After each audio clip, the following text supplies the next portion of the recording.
درہ آدم خیل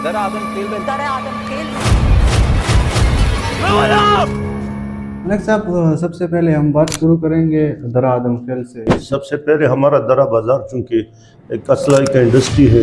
ملک صاحب، ہم دیکھتے ہیں کہ فاٹا انضمام کے بعد جرگہ نہ ہونے کے برابر ہے۔ فاٹا انضمام تو ایسا تھا کہ ایک تو یہ ہے کہ اس پر شروع سے ریفرینڈم نہیں کروائی گئی۔ پہلے ہم دیکھتے تھے کہ جرگہ آسان اور فوری انصاف تھا۔ آپ کی یہ بات سے میں اتفاق کرتا ہوں کہ غریب لوگوں کے بس سے جرگہ بھی نکل گیا۔ ابھی ریسنٹلی ہم دیکھتے ہیں نا، پہلے اتنا زیادہ نہیں تھا، ابھی یہ باہر کے سیاسی نمائندے اتنی مداخلت کیوں کرتے ہیں؟ میں اس سیاسی باتوں میں زیادہ نہیں جاننا چاہتا۔ موجودہ جو حکومت ہے، اس کا کیا رول ہے درہ آدم خیل میں امن قائم کرنے کے حوالے سے؟ سب سے پہلے جو وزیر اعلیٰ صاحب تھا، ان کا مین فوکس جو ہے وہ عمران خان صاحب کے اوپر تھا۔